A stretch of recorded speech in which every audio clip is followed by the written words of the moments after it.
Minus 25 seconds and counting. All aspects still go at this time as the computer monitors. 20 seconds.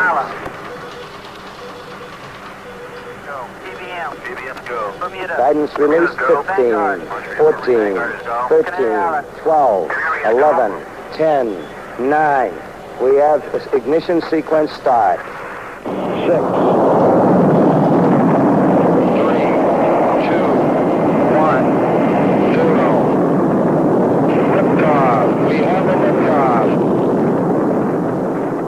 Saturn V rocket is launched.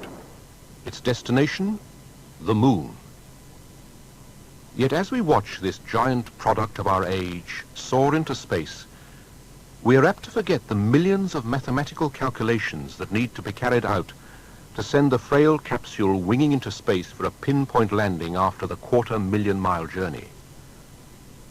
But this incredible precision uses only a few fundamental equations and ideas derived over 250 years ago by one man.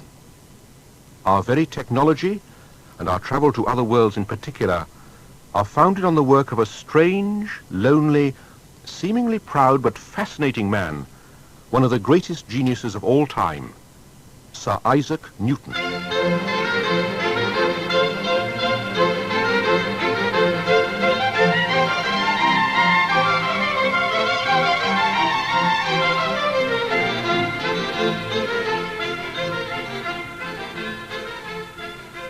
Isaac Newton was born on Christmas Day, 1642, in the little hamlet of Woolsthorpe in Lincolnshire. He was a premature baby, and 2 women dispatched to fetch medicine did not even expect to find him alive when they returned. His father, a farmer who owned his own land, had died 3 months earlier, and when his mother remarried a few years later, the young Newton was sent to live with his grandmother. Thus, starved of parental love and attention when he needed it most, the psychological effect on the young Newton was shattering. In future years, this was to show itself most clearly in his extreme difficulty in making any close friends. Indeed, he never married. From the age of 2, he was alone, and this was how he was to spend most of his life, working on his own and sharing his thoughts with no one.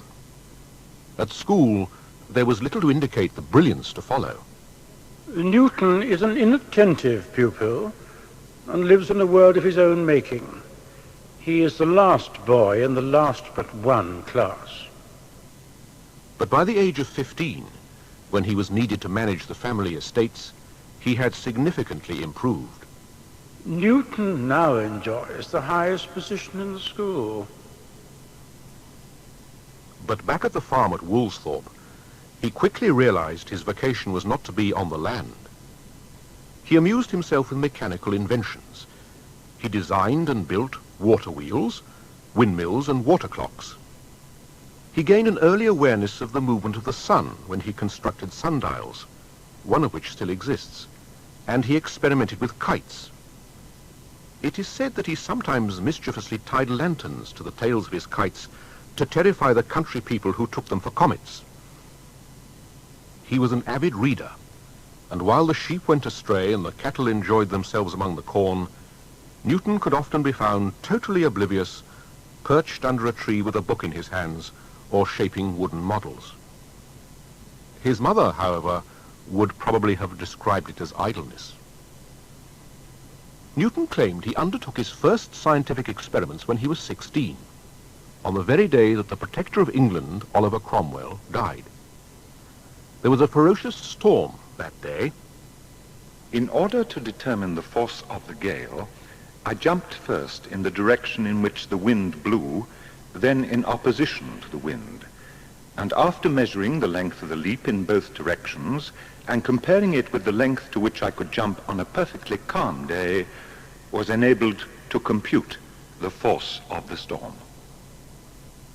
It was around this time that Newton became interested in mathematics, encouraged by his headmaster Henry Stokes, who saw what immense ability the boy had. Stokes persuaded Newton's mother that a university life would suit Isaac far more than farming, a fact of which she was probably already aware, and so he returned to school for 2 years further study, until in 1661 Newton entered the new and strange world of Trinity College, Cambridge. His new life was starting. He had but limited funds and was forced to become a sizar, a kind of servant to his tutors, to supplement his income. Life as an undergraduate was often boisterous, as this rule of Trinity shows. January 16th, 1660. Ordered also that no bachelor, what condition soever, nor any undergraduate come into the upper butteries, save only a sizar that is sent to see his tutor's quantum, and then to stay no longer than is requisite for that purpose, under penalty of 6 pence for every time. But if any shall leap over the hatch, or strike a butler or his servant upon this account of being hindered to come into the butteries, he shall undergo the censure of the masters and seniors. Cambridge at that time was a place of intense excitement and ferment. Firstly, the effects of the Civil War were still felt in the university. Cambridge had sided with the monarchy, and many of its treasures had been used to raise funds for the royalist cause. Furthermore, many of the dons had been removed from office on the orders of Cromwell. But there was also an intense air of academic expectancy as the scientific revolution gained momentum. The great works of Galileo, Kepler, and the philosophies of Descartes had shown the classical science of Aristotle and Plato to be more than lacking. New ideas about nature and science, or natural philosophy as it was called, were influencing every part of intellectual thought. New instruments of investigation, such as the microscope and telescope, were opening up hitherto unknown horizons, and the growing economic rewards of expanding trade demanded more accurate means of navigation. New methods of scientific inquiry were being used, and scientific investigation was openly encouraged by bodies such as the newly founded Royal Society. Newton entered this electrifying world and thrived upon it. He read so many books on logic and mathematics that attendance at many lectures became unnecessary for him. He read Euclid's geometry, but dismissed it briefly as a trifling book. Descartes' geometry he found more absorbing, and he applied himself to the task of understanding it with great determination. At about this time, Newton came under the guiding hand of one Isaac Barrow, the first Lucasian professor of mathematics. Barrow was a gifted scholar with a high reputation as a theologian and classicist, a man who smoked constantly and cared little for his dress. In Newton, he saw a great intellect and proceeded to develop these latent abilities, particularly in geometry. Later, after Newton had assisted Barrow in a book on optics, correcting several errors and making some capital additions of his own, Barrow acknowledged this help in a preface describing Newton as a man of excellent character and a great genius. From his tutor, Newton gained a deep interest in optics and light, and a passion for mathematics. There was also his love of astronomy. Indeed, when a comet appeared in 1664, Newton made long observations, sitting up late into the night and making himself very unwell. Newton also began work on topics which were to be of immense importance later, investigating equations containing an infinite series of terms, and something he called his fluxions, which today is known as the differential calculus. He often jotted down odd ideas for these in notebooks, and in one, which he entitled Certain Philosophical Questions, he proudly proclaimed, Amicus Plato, amicus Aristoteles, magis amica veritas. Plato is my friend, Aristotle is my friend, but my greatest friend is truth. By all accounts, Newton as an undergraduate was shy and retiring, but he was sociable enough to visit the tavern or gamble at cards. He was most fastidious in writing up his accounts, and the following entry, made a few years later, gives an insight into his life at Cambridge. Drills, gravers, hone, a hammer, and a mandrel, 3 shillings. A magnet, 16 shillings. Compasses, 3 shillings and 6 pence. Glass bubbles, 4 shillings. My bachelor's account, 17 shillings and 6 pence. At the tavern several times, £1. Spent on my cousin Ayscough, 12 shillings and 6 pence. On other acquaintance, 10 shillings. Cloth, 2 yards, and buckles for a vest, £2. Philosophical intelligences, 9 shillings and 6 pence. The history of the Royal Society, 7 shillings. Lost at cards twice, 15 shillings. At the tavern twice, 3 shillings and 6 pence. In 1665, Newton gained his degree of Bachelor of Arts and stayed in Cambridge as a graduate to continue his studies. As chance would have it, this was not to last for long. In the same year, 1665, the Great Plague that was to ravage most of England and Europe reached Cambridge. As a safety measure, the whole university was closed and the students dispersed. Newton, his head crammed with the many new ideas he had absorbed, was sent back to the peace and undisturbed quiet of his hamlet of Woolsthorpe. All he could do there was to ponder on these things, to meditate and experiment alone.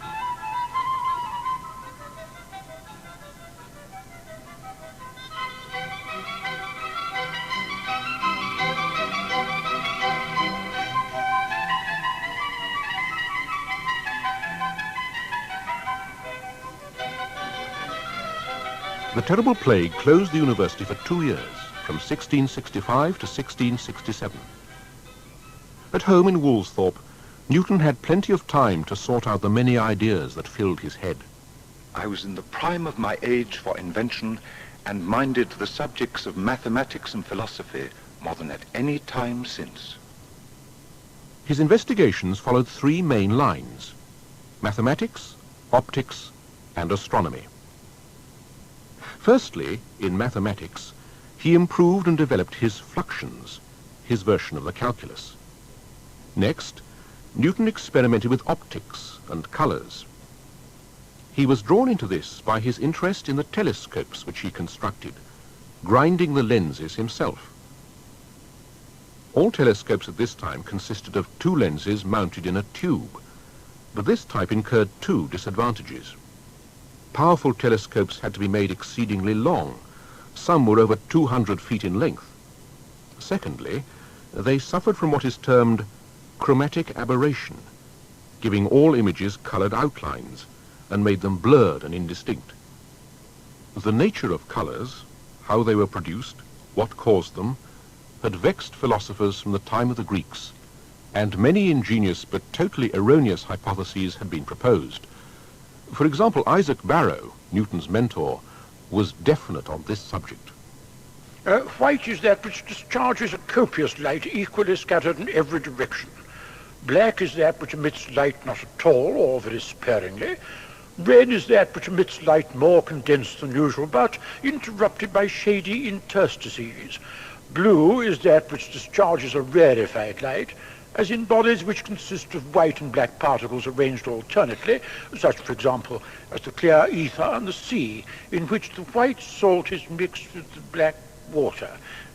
Yellow consists of white and a little red interspersed, and purple of much blue and some red. Green is somehow allied with blue, but let wiser men find out the difference. I dare not conjecture. Newton did not believe in hypotheses. He put his faith in experiments.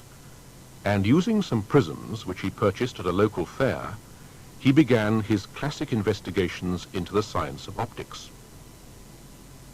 Newton's third line of investigation was that of astronomy and the motions of the planets.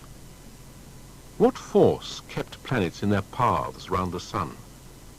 What were the physical laws that regulated the clockwork of the heavens? Now, the action upon terrestrial objects by gravity attracting them towards the Earth was well known.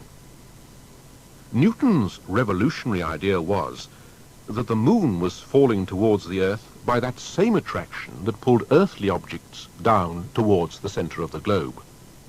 Large objects, such as the moon, or small, such as a stone, it did not matter. Gravity pulled at them all. The reason why the moon did not collide with Earth, but moved in an orbit, was that at the same time that the Earth's gravity tugged at the moon was trying to move in a straight line at a tangent to its orbit. It is like considering the motion of a ball on the end of a length of string swung round in a circle. If the string were cut, the ball would move away at a tangent to its circular path. It is only the tension in the string which pulls the ball around in its orbit. And what is true for the moon is also true for the Earth and other planets orbiting the sun under the pull of the sun's gravity. There is a famous story associated with this theory that Newton was inspired by the fall of an apple from the tree underneath which he was sitting. Nowhere in his writing, however, does Newton make mention of this familiar story, although it was related by his favorite niece and picked up by a historian. In the same year at his mother's in Lincolnshire, when musing in a garden, it came into his thoughts that the same power of gravity which made an apple fall from a tree to the ground was not limited to a certain distance. The story, sadly, is probably untrue. Newton must have seen the vital connection long before, and anyway, the idea was not uncommon in scientific circles of the day. What had not been achieved, however, was a rigorous mathematical proof of this. Newton made an attempt. I deduced that the forces which keep the planets in their orbs must be reciprocally as the squares of their distances from the centers about which they revolve, and thereby compared the force requisite to keep the moon in her orb with the force of gravity at the surface of the Earth, and found them to answer pretty nearly. Pretty nearly was not good enough. 31 days for the moon to orbit the Earth as opposed to the actual figure of 27 1/4, 13% out. Newton was deeply disappointed. After all, it was almost right. The reason for this discrepancy did not, however, lie in his method, merely that the circumference of the Earth had not been accurately measured, and so, throughout the rest of his life, he strove to improve his figures by using increasingly accurate data, getting ever nearer the true result. Cambridge reopened in 1667, and Newton returned to his studies there, but gave no hint of his discoveries. However, 2 years later, Isaac Barrow happened to show Newton a method devised by a Danish mathematician to calculate logarithms. To his surprise, Newton produced papers showing his own solution to what we now call the binomial theory, and written over 5 years previously. Extracting a neater copy of the paper called On Analysis by Equations with an Infinite Number of Terms by Newton, Barrow sent it to a friend. The name of the author is Newton, a fellow of our college, and a man who's only in his second year since he took the degree of Master of Arts, and who, with an unparalleled genius, has made very great progress in this branch of mathematics. Soon after this, Barrow made a noble gesture. He resigned his professorship, leaving it a formality for Newton to succeed him as Lucasian Professor of Mathematics at Trinity. He was 27 years old. Meanwhile, Newton had been struggling with the problems of the refracting telescope. He had discovered that the prime weakness of the telescope, the chromatic aberration, was due to the nature of light itself. When white light passed through the lenses, the blue light was bent more than the red light, hence causing a fuzziness.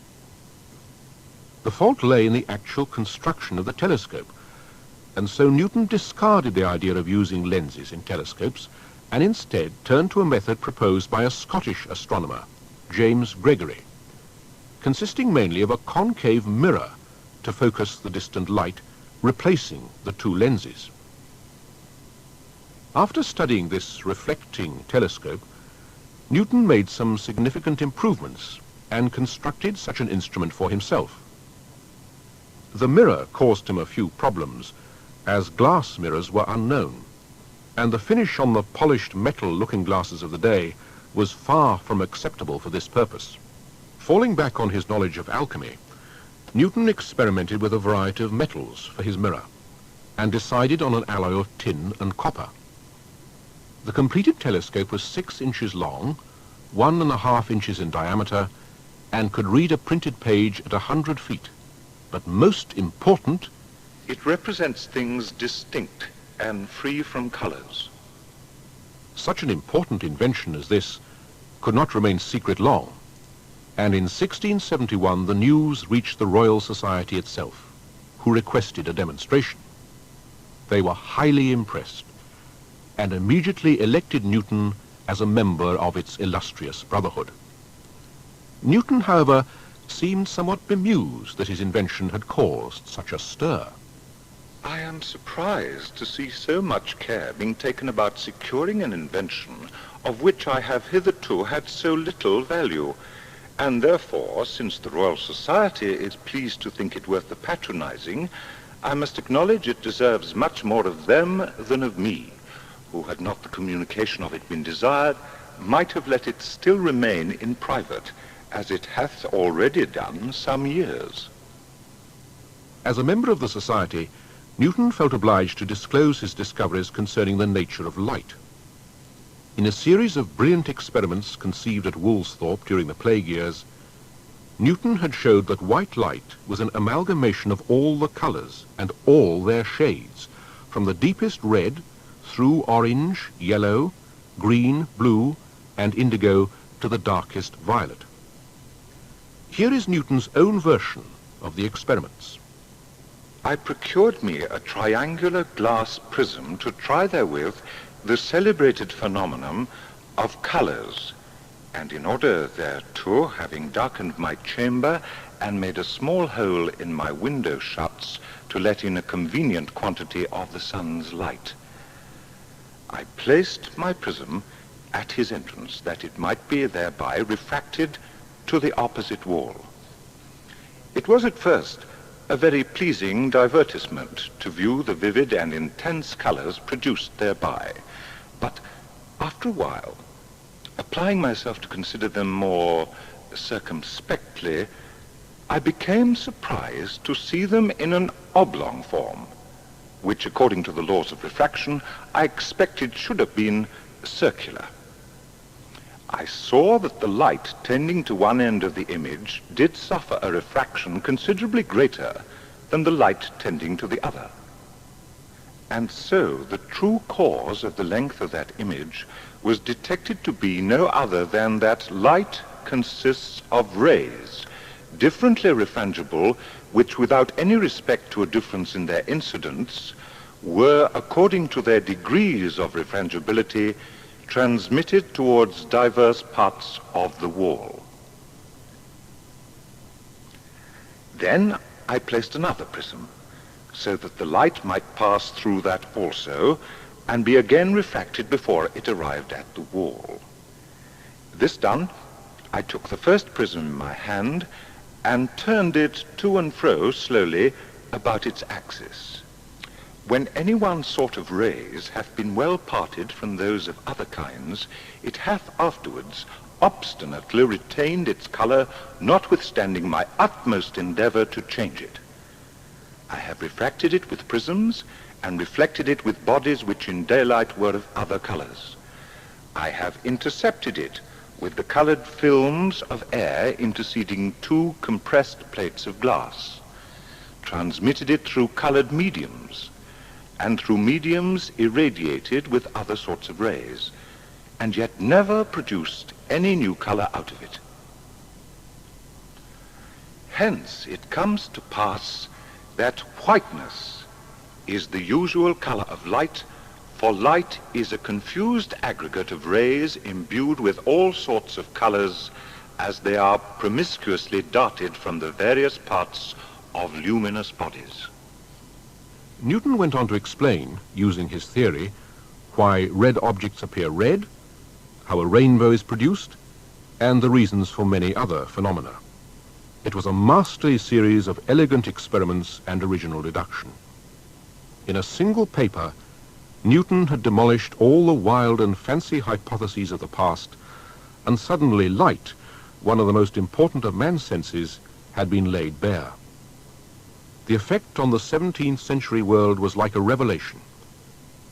The poet Alexander Pope felt bound to express this feeling in verse. Nature and nature's laws lay hid in night. God said, let Newton be, and all was light. Unhappily, the scientific world did not unanimously acclaim this feat. Indeed, many critical voices came from the ranks of the Royal Society itself. The most stinging attack came from Robert Hooke, a highly accomplished and ingenious experimenter, yet a man very tactless in criticism. But though I wholly agree with him as to the truth of those experiments he hath alleged as having by many hundreds of trials found them so, yet as to his hypothesis of solving the phenomena of colors thereby, I confess I cannot see any undeniable argument to convince me of the certainty thereof. Hooke, like many others, demanded more work, more experiments, and Newton was indignant and rightly considered this to be totally unnecessary. And having considered Mr. Hooke's observations on my discourse, I am glad that so an acute an objector hath said nothing that can enervate any part of it, for they consist in ascribing an hypothesis to me which is not mine, in asserting an hypothesis which as its principal parts is not against me, and in denying some things the truth of which would have appeared by experimental examination. This attack by Hooke and Newton's arrogant rebuff began a silly and petulant feud that was to reach its climax in later years. Many critics used well-argued, carefully thought-out objections. Others showed a shameful prejudice and doggedness. It was a shattering introduction to the scientific world, and one which was to take its toll. Wearied by so much controversy, frustrated and bitter, Newton wrote, I intend to be no further solicitous about matters of philosophy, and therefore I hope you will not take it ill if you find me ever refusing doing anything more in that kind. A nervous breakdown soon followed, and he shut himself off from all scientific debate. A self-imposed exile in Cambridge. Newton was alone. Again.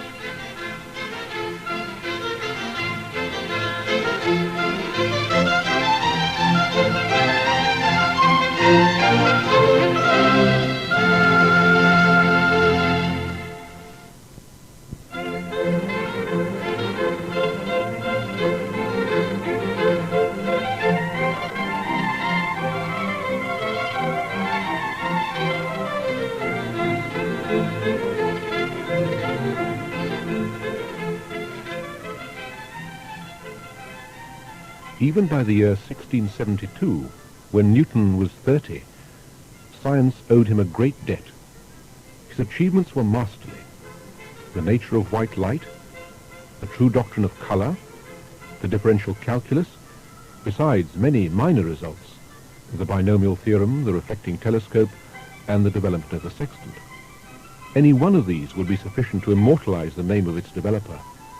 Yet Newton's greatest and most sublime work was still to come, and that, like most of his other work, was only revealed by the merest chance.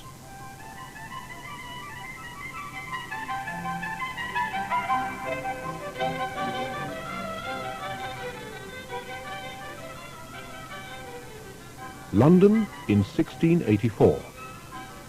Three men, Hooke, Halley, and Sir Christopher Wren, a most accomplished astronomer, are debating the most vexing scientific question of the day.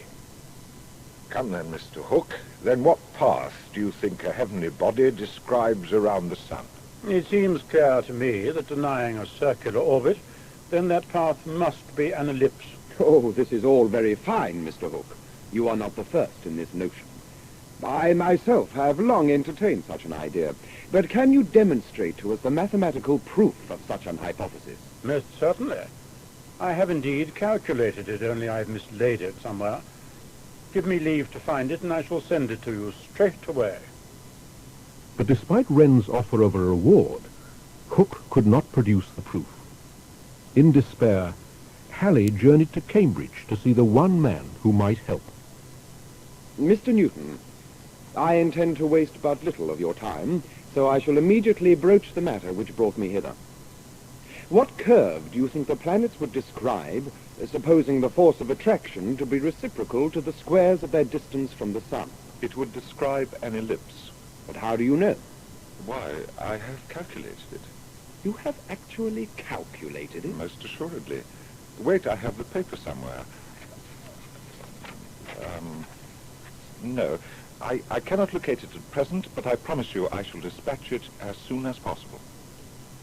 Newton's proof ran to 24 pages and was called simply De Motu Corporum, or Concerning the Motion of Bodies. Halley was overjoyed with the result, and the Royal Society persuaded Newton to enlarge the work, appointing Halley to ensure that Newton kept his word. Thus, De Motu became, in enlarged form, the first book of the three-volumed work Philosophiae Naturalis Principia Mathematica, or the mathematical principles of natural philosophy. By most, however, it is simply known as the Principia, a work revered as much as almost any other, an exposition of consummate genius, which, with few exceptions, has never been equalled in its impact on intellectual society. The first two books were completed in 1686, after 2 years of intense concentration. I never knew him to take any recreation or pastime, either in riding out to take the air, walking, bowling, or any exercise whatever, thinking all hours lost that were not spent in his studies, to which he kept so close that he seldom left his chamber, except in term time, when he read in the schools. He very rarely went to dine in the hall, and then, if he'd not been minded, would go very carelessly, with shoes down at heels, stockings untied, surplice on, and his head scarcely combed. At some seldom times, when he deigned to dine in the hall, he would turn to the left hand and go out into the street. And when he found his mistake, he would hastily turn back, and then, sometimes, instead of going into the hall, would return to his chamber again. The first two books of the Principia were well received by the Royal Society, who at once ordered publication.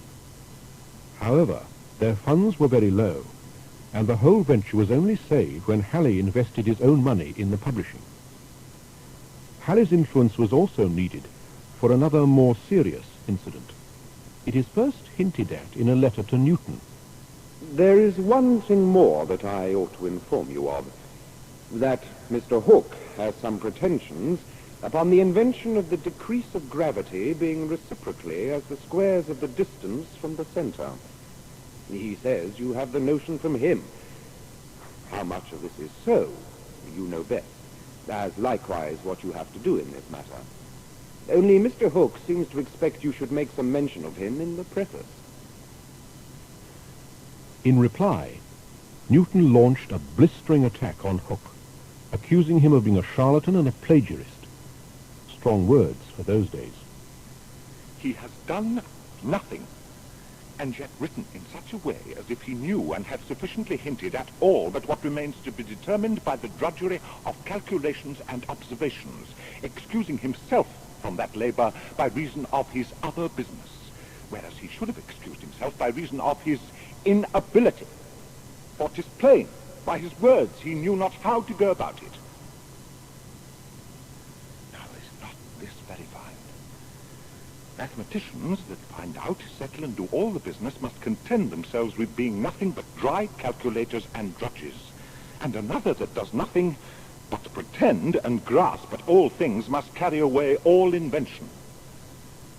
Should a man who thinks himself knowing and loves to show it in correcting and instructing others come to you when you are busy, and notwithstanding your excuse, press discourses upon you, and through his own mistakes correct you and multiply discourses, and then make this use of it, to boast that he taught you all you spake, and obliged you to acknowledge it, and cry out injury and injustice if you do not. I believe that you would think such a man of strange, unsociable temper. Mr. Hook's letters in several respects abounded too much with that humour. Halley was further horrified to learn that because of this incident, Newton was considering suspending the third book of the Principia altogether. He realized what a tragedy it would be, losing this, the most important part, which was to have been the culmination of all the work expounded in the previous two books. Here, no less than the system of the world was to be revealed. He urgently tried to appease Newton, explaining that Hooke's claims were not taken at all seriously by most of the members of the society. Sir, I must now again beg you not to let your resentment run so high as to deprive us of your third book, wherein the application of your mathematical doctrine would undoubtedly render it acceptable to those who will call themselves philosophers without mathematics, which are much the greater number. Eventually, Newton was placated, and by the summer of 1687, all three parts of the Principia had been published, at a price of 10 shillings for the complete work. And Newton, still smarting from his passage of arms with Hooke, when later revising the third edition of the Principia, was to systematically cut out every mention of that gentleman, and that was the end of the matter. What did the Principia contain, and what made it so influential? Written entirely in Latin, the universal academic language, the first book deals with the motion of bodies in what we call the study of dynamics. Here are stated the three axioms now reverently called Newton's laws of motion. Number 1. Every body preserves in its state of rest or of uniform motion in a right line unless it is compelled to change that state by force impressed thereon. Number 2. The alteration of motion is ever proportional to the motive force impressed and is made in direction of the right line in which the force is impressed. Number 3. To every action there is always opposed an equal reaction, or the mutual actions of two bodies upon each other are always equal and directed to contrary points. These three laws finally buried the 2,000-year-old scientific philosophy of the Greeks, which for so long had dictated intellectual study. The last vestiges of classical dogma were severed, and the modern philosophy at last stood on its own foundations, free from the centuries of religious observance to the ancient philosophers. Furthermore, Newton stated for the first time his famous law of universal gravitation, which states that every body attracts every other body, according to a precise mathematical law. Gravity did not only occur between terrestrial bodies, but acted on everything, large or small, near or far, and this force was shown to depend on two things: the masses of the objects and the distance between them. The second book dealt in detail with the motion of bodies through fluids, such as water or air. Newton attempted to show why a feather, dropped at the same time as a coin, should hit the floor after the coin. This was a common argument against the notions of gravity, since Galileo's famous experiment to show that the acceleration caused by gravity on a body did not depend on its mass. And finally, Book 3 In the preceding books I have laid down the principles of philosophy.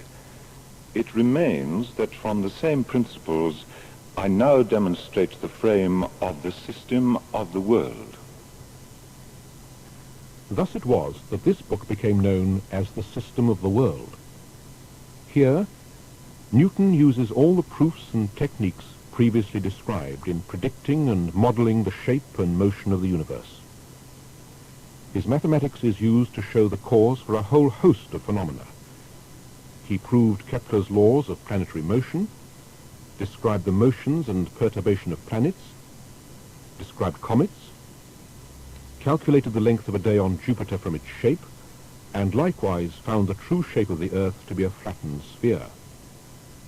He showed how one's weight would change according to one's position on the Earth, calculated the precession of the equinoxes, and described the tides. This and much more did Newton cram into the Principia Book 3, the book that was almost lost. The diversity of its contents demonstrates beyond any doubt what a work of genius this was. Newton had driven a path straight through the tangled mass of half-formed ideas, myth, and scientific fact of the day, and fabricated a single coherent system. A mathematician had shown how nature operated on her faultless clockwork, a precision dictated by mathematical equations of amazing simplicity and clarity. Halley had been one of the first to appreciate the immensity of Newton's work, and now wrote, Having seen and read your book, I think myself obliged to give you my most hearty thanks for having been at pains to teach the world that which I never expected any man should have known. For such is the mighty improvement made by you, that you justly deserve the admiration of the best geometers and naturalists in this and all succeeding ages. In his efforts to comprehend the workings of God, Newton had immortalised his own name in the annals of human achievement.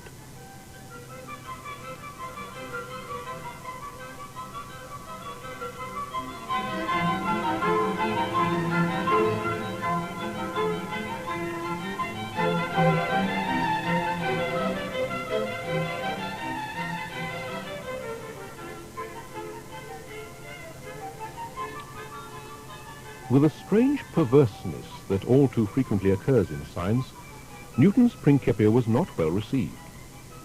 One reason was that Newton had deliberately made it a difficult book to follow, to avoid the less knowledgeable readership criticizing small, inconsequential points. Nevertheless, the Principia was widely read. The first edition sold out quickly. Often the only way for students to obtain a copy was to write it out laboriously by hand. Newton's ideas were particularly slow to gain influence abroad, where continental philosophers clung to the more fantastic and hence more popular ideas of Descartes.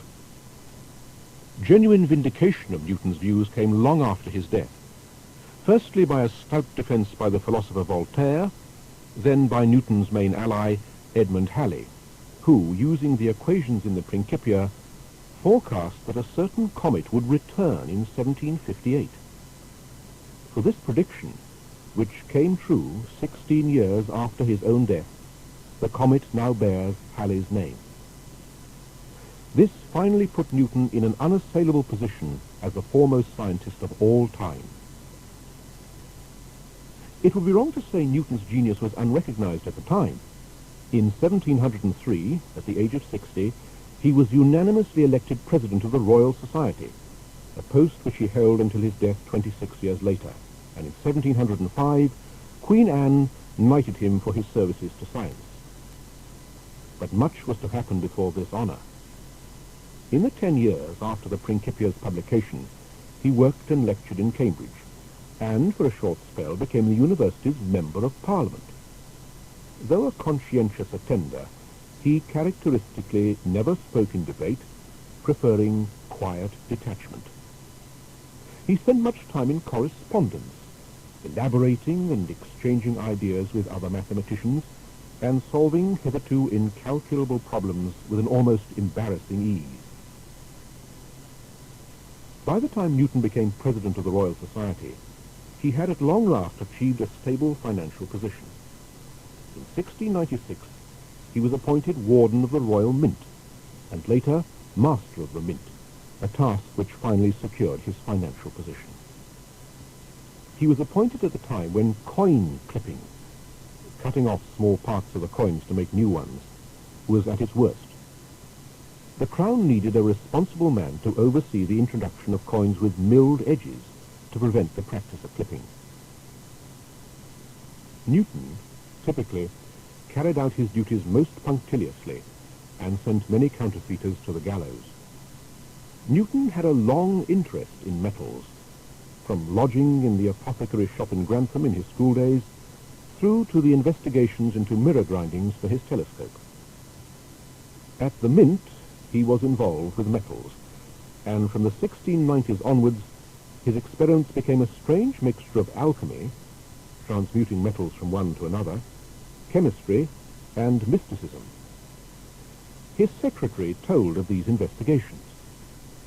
He used to employ about 6 weeks in his laboratory, the fire scarcely going out either night or day, he sitting up one night and I another, till he had finished his chemical experiments, in the performance of which he was most accurate, strict, and exact. His laboratory was well furnished with chemical materials such as bodies, receivers, heads, crucibles, etc. He would sometimes, though very seldom, look into an old mouldy book which lay in his laboratory. I think it was entitled Agricola de Metalis. What his aim might be, I was not able to penetrate into, but his pains and diligence at these set times made me think he aimed at something beyond the reach of human art and industry. Was it the mystic alchemy that Newton was dabbling in? Or was he trying to bring a rational mind to bear in the new science of chemistry, a philosophy yet in its infancy? We shall never know. What we can be certain about, however, is Newton's religious beliefs. Unlike his scientific writings, Newton wrote much, over 1 million words, on his interpretation of the Bible. He had always been a character of strong religious persuasion, but he was unorthodox in his views. He was a Unitarian, not believing in the Trinity of God as the Father, the Son, and the Holy Ghost, but as a single personality. He claimed to spend more time studying the Bible than experimenting, and was particularly interested in the prophecies of the book of Daniel and St. John's Revelations, about which he wrote copiously. He found no trouble in placing God firmly at the center of his universe. The most beautiful system of the sun, planets, and comets could only proceed from the counsel and dominion of an intelligent and powerful being, God, who endures forever and is everywhere present, and by existing always and everywhere, he constitutes duration and space. As a theologian, Newton is unknown. His works are still unassessed. It is his few scientific and mathematical publications that are the concrete evidence of his fame, though his influence extends beyond mere printed words. His last great work, Optics, was printed in 1704, and described all the experiments with light carried out 30 years previously, but amended to include a discussion of the nature of light. Now light, it was said, could either exist as particles emitted from a luminous body, reflecting off an object and entering the eye, or it could be a kind of wave, spreading out like ripples in a pool, vibrating in the ether of space. Newton supported the particle theory, although many of his explanations of certain phenomena, particularly an effect erroneously labeled Newton's rings, were unsatisfactory. The Newton's rings phenomenon could, however, be adequately explained using the wave theory, of which the Dutch scientist Christian Huygens was a great defender. In the next 100 years, Newton's reputation suffered, as more and more evidence was produced to support the idea of light as a wave motion, Only at the end of the 19th century were the two ideas fused together by Max Planck to describe light as particles of waves. But Newton was not a scientist who invented ideas. He based his views purely on observations and produced theories to fit the observable facts. Newton was the greatest exponent of the philosophy begun by Galileo, observing and then propounding theories. Galileo had completely reversed the Greek idea of hypothesizing and then making the observable fact fit the hypothesis. Newton was the natural successor to Galileo, being born in the very year of Galileo's death. Newton describes his methods of investigation in Book 3 of the Principia, in answer to the challenge that he had not actually stated what gravity is. But hitherto, I have not been able to discover the properties of gravity from phenomena, and I frame no hypotheses, for whatever is not deduced from the phenomena is to be called an hypothesis, and hypotheses, whether metaphysical or physical, whether of occult qualities or mechanical, have no place in experimental philosophy. In this philosophy, particular propositions are inferred from the phenomena and afterwards rendered general by induction. Thus it was that the impenetrability, the mobility, and the impulsive force of bodies and the laws of motion and gravitation were discovered. And to us, it is enough that gravity does really exist and act according to the laws which we have explained, and abundantly serves to account for all the motions of celestial bodies and of our sea. So Newton's theories had one great disadvantage. They were bounded by the constraints of known observations and the accuracy of the apparatus. Newton, in effect, was trapped in the science of the early 18th century. He could only describe phenomena such as the tides and the bulging of the earth, which were within his equations. It was impossible for him to predict the later discoveries which ultimately overthrew his theories. His view of the universe may be perfectly adequate for 50, 100, or even 200 years, but eventually technical improvements in the accuracy of apparatus were to defeat his system. Lagrange, the French mathematician, had said, Newton was the greatest genius that ever existed, and the most fortunate, for we cannot find more than once the system of the world. But he was wrong to assume there is but one system of the world. Newton's system more than adequately described the universe with all the precision needed in the 18th century. But by the 19th century, this picture was not accurate enough.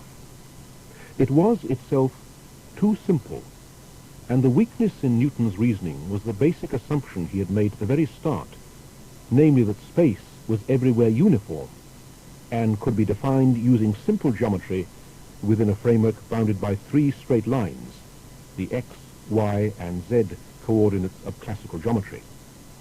And that assumption was perfectly valid for most cases. But start traveling at speeds approaching that of light, 300,000 kilometers every second, and strange things start to happen.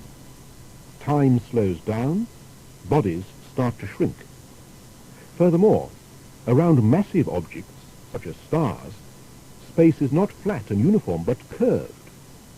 But most important, it was discovered totally against Newton's scheme that no matter how fast one traveled, light always showed the same velocity. These effects were unknown to Newton, who based his ideas on observation only. It was to take an equal genius, a mild-mannered clerk in the patent office at Bern, by the name of Albert Einstein, to unravel these difficulties. But just as Newton admitted, If I have seen further than Descartes, it is by standing on the shoulders of giants. so Einstein readily accepted that he had used Newton's shoulders to formulate his own system of the world. In one person, he combined the experimenter, the theory, the mechanic, and not least the artist in exposition. Newton stands before us, strong, certain, and alone. His joy in creation and his minute precision are evident in every verb that he wrote. In the brief span of 22 years, Sir Isaac Newton, in an effort of unparalleled concentration, had crowned the age of discovery with the greatest discovery of them all, the key to the universe. In this, he towers above all his contemporaries as the greatest single influence on man's thinking since the Greeks. What sort of mortal could encompass such an intellect? Again, his secretary tells us something of the private face. His carriage was very meek, sedate, and humble, never seemingly angry, of profound thought. His countenance mild, pleasant, and comely. I cannot say I ever saw him laugh but once. He always kept close to his studies, very rarely went visiting, and had few visitors. I cannot say I ever saw him drink, either wine or beer, excepting at meals, and then but sparingly. To people other than friends, he seemed aloof, haughty, even proud. But this was not so. Ever since his mother abandoned him as a child, he had grown up apart from close friendship, and throughout his life he was always remote from people, even his friends.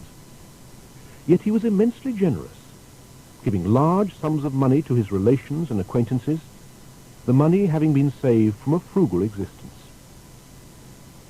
And so the weak child, who was expected to live but one night, lived to the age of 85. He died peacefully on March the 20th, 1727, following a 2-year illness, and was buried in Westminster Abbey with the following epitaph. Here lies Isaac Newton, knight, who by vigor of mind almost supernatural first demonstrated the motions and figures of the planets, the paths of comets, and the tides of the ocean. He diligently investigated the different refrangibilities of the rays of light and the properties of the colors to which they give rise. An assiduous, sagacious, and faithful interpreter of nature, antiquity, and the Holy Scriptures, he asserted in his philosophy the majesty of God and exhibited in his conduct the simplicity of the gospel. Let mortals rejoice that there has existed such and so great an ornament to the human race. And yet Newton had composed his own epitaph, when years earlier he had written, I do not know what I may appear to the world, but to myself I seem to have been only like a little boy playing on the seashore, and diverting myself in now and then finding a smoother pebble or a prettier shell than ordinary, whilst the great ocean of truth lay all undiscovered before me.